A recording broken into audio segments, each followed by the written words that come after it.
Smallville alum and current Jack Reacher, Alan Ritchson, claims he has had talks to play the DCU Batman. Exciting, right? Not really, because he said Batman isn't in his future, but another DC character could be. And Zoe Kravitz, who absolutely thrilled me as Selina Kyle in the Batman, is rumoured not to be returning in the Batman 2. What the fuck's going on there? Shall we have a little discussion? Let's. Welcome back to Movies TV Mad. I am Mick, your host with the most nostalgic girlfriends, wives, and especially your boyfriends and your husbands. A very warm welcome to Saturday's edition of the DCU Daily. You can follow me on X Twitter. Please do so at Movies TV Mad, and on Instagram and on Threads at Movies TV Mad X. On TikTok, Mad Mickey's World, and on Snapchat, BMouth60.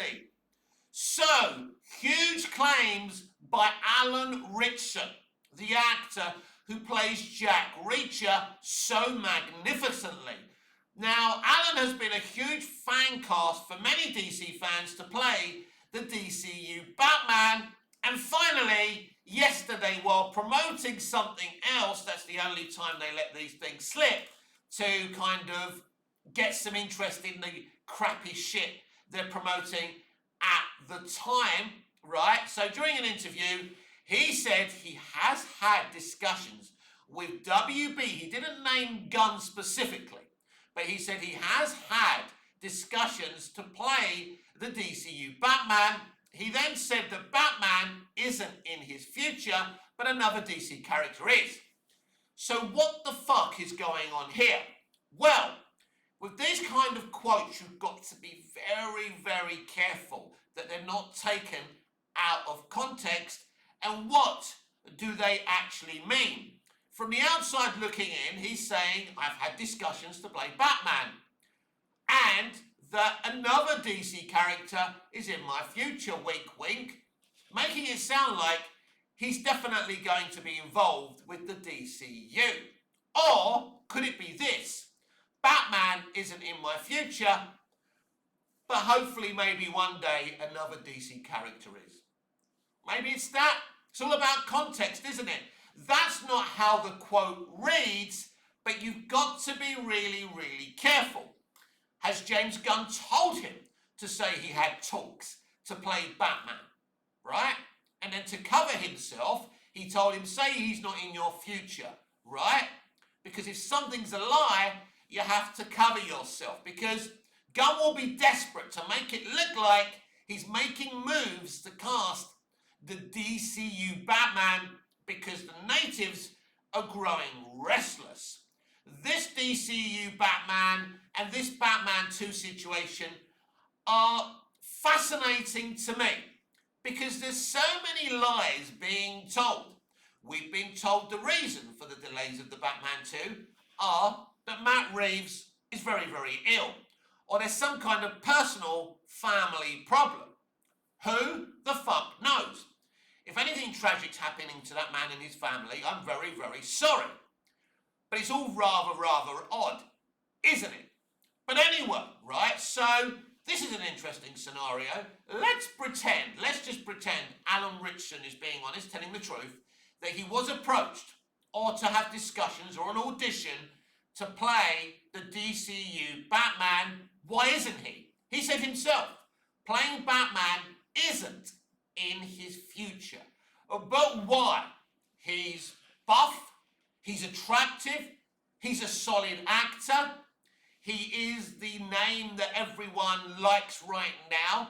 It seems perfect to me and you, and of course the irony that he's already played Aquaman in Smallville. Maybe he's going to play Aquaman in the DCU, but we don't know if his quote means that he's going to be playing definitely another character in the DCU. So would you like me to clean up this situation? Would you like to hear my theory? Well, I don't give a shit if you want to hear it. I'm going to tell you anything. Let's go back when Chapter 1 of the DCU was announced, Gods and Monsters. Gunn seemed very determined about the movies and the titles he announced both on streaming and cinematically. And he seemed very, very confident that Brave and the Bold was going to happen when he announced it. So let's give Gunn the benefit of the doubt and say, at the time, Brave and the Bold was a thing. I believe it's then, when he first announced it, he went to Alan Ritchson and offered him the Batman gig, knowing he was a fan cast. He did exactly the same thing with David Corenswet. The only reason Corenswet got that role, because every fucking fan wanted Corenswet to play that role. Gunn denies that, but really, Gunn's the unreliable narrator anyway. You can't trust a fucking word the guy says publicly anyway. So let's imagine that he actually, behind the scenes, not officially, not publicly, cast Alan Ritchson as Bruce Wayne, Batman for the DCU and Brave and the Bold. But then he gets a phone call from David Zaslav. David Zaslav says, I've changed my mind. We can't have two fucking Batmen. It's a fucking stupid idea, James. Forget Alan Ritchson playing your DCU Batman.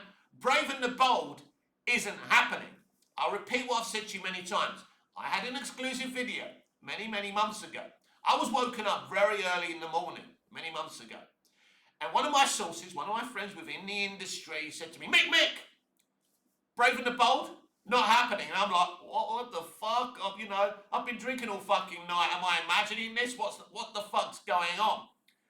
But asking many people, they said the same thing to me. The Brave and the Bold was not happening. So I did an exclusive video, as usual. It's called A Liar, and every name under the sun. That's fine. I've got a very thick skin. I can take it. But then Gunn slowly but surely has put Brave and the Bold on the back burner, claiming that they can't really find it. And nothing will be filmed unless they've got a script. That's just his bullshit to sound like a competent co-CEO, but we already know that's not true. We've all fucking seen Superman by this point. So we know there's not really a plan by watching Superman. Anyway, so I think originally he absolutely meant to make Brave and the Bold. That he wanted Alan Ritchson to play the character, the lead, Batman and Bruce Wayne, because he's a fan cast. I think that there was a foundation there. It was going to happen. Then Zaslav said no.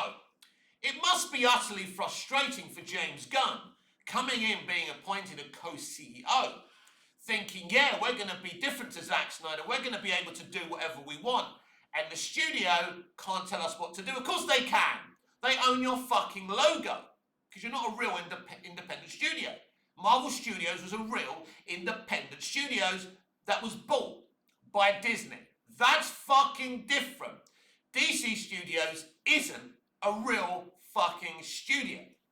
So I believe that's the scenario, that Gunn, in his mind, wasn't lying. Brave and the Bold was a real thing.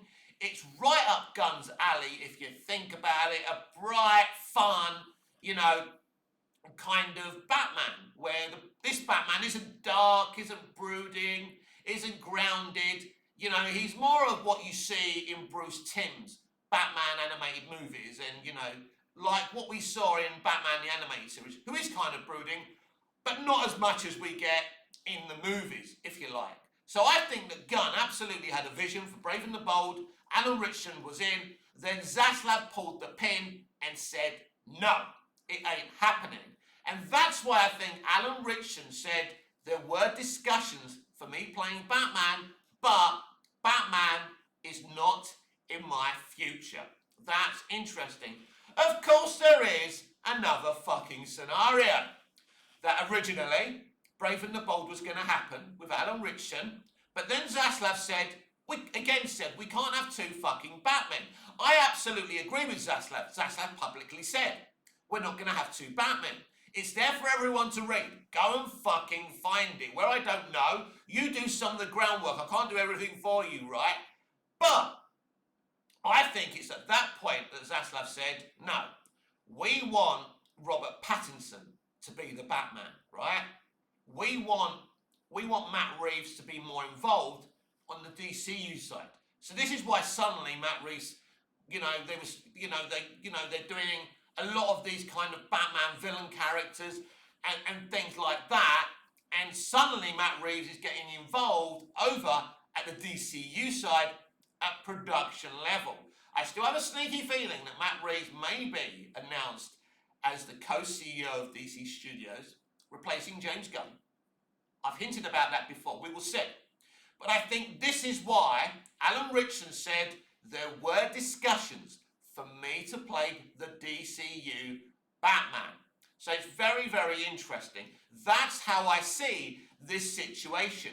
Please let me know down in the comments what you think about this. Do you think my theories are absolute bullshit? Or do you think I could be onto something here? Because I did grow up in this industry. I know how these fuckers' mind work. So it sounds like this could be a thing. Moving on from that, I really was delighted by Zoe Kravitz's performance as Selina Kyle, Catwoman, in The Batman, written and directed by Matt Reeves. I thought she was brilliant. And I think during the marketing, we didn't get the usual, well, I'm a black woman, and I'm strong and powerful, yeah, white women, like stuff like that. She said, I want her to be charming and independent and strong and sexy. Maybe that got her in a little bit of trouble because we know that woke Hollywood don't like sexy women or women, female characters are going to fall in love with a man. We know these lunatics. We know Matt Reeves slightly strays towards that side politically, and especially with the Batman, we kind of saw that. That's why he wanted to do Gotham PD, to talk about the corruption in the American police force. We know that, and Zaslav said, no, you ain't doing that. Fuck that, mate. We can't afford for you to do that. We'll be destroyed by right-wing YouTube, because that's very prevalent in their minds. Anyway, so there's a rumour surfacing now that actually Zoe Kravitz is being cut from the Batman 2 and won't be playing Catwoman anymore. Is there any truth to this rumour? I don't know, because I've asked, and I've asked, and I've asked. And no one, even my brilliant sources, don't know if she's been cut from this movie. So two scenarios would be that she's been cut and the character won't be in this film, or maybe even that they've recast her. Number one, if the character wasn't to be in this film, it would be ridiculous. One of the things that got us all excited about the Batman 2 is seeing what happens when Selina Kyle returns from Bloodhaven. Who has she met with? What has she done? What is her involvement in part of this film? Will she take over the crime family, considering she's part of the crime family now as well? So it will be absolutely dumb on Matt Reeves' part not to be using this character, but there could have been a fallout, and there could be a recast. But at the moment, this is simply rumour. But I think that Zoe Kravitz is a fantastic Selina Kyle. And considering she's Jason Momoa's stepdaughter, or whatever she is, right, stepdaughter, through marriage, and he's not with that woman anymore, by the way, I thought, oh great, typical Hollywood, casting their fucking own, this is going to be fucking terrible. But I was pleasantly surprised by Zoe's performance as Zoe Kravitz. Let me say that again, she's not playing Zoe Kravitz, let me say that again. I was pleasantly surprised by Zoe Kravitz's performance as Selina Kyle. I thought it was absolutely fantastic, especially the darker moments when you get the reveal of the darker sides of the character and she wants to get her revenge near the end of the movie. She really, really does pull it off. So it will be absolutely tragic for me if they've cut this brilliant, beautiful young actress out of this movie. But we don't know. That's what I'm saying to you. This is a very, very fascinating situation. Whether we discuss the DCU Batman or the situation surrounding the Batman 2. Now, the co-writer of the Batman and the Batman 2 is all over Twitter right now, answering fans' questions. He's a very interesting guy, and I do like reading what he has to say. So he sounds very confident that this movie is happening. happening, and I really hope that it is.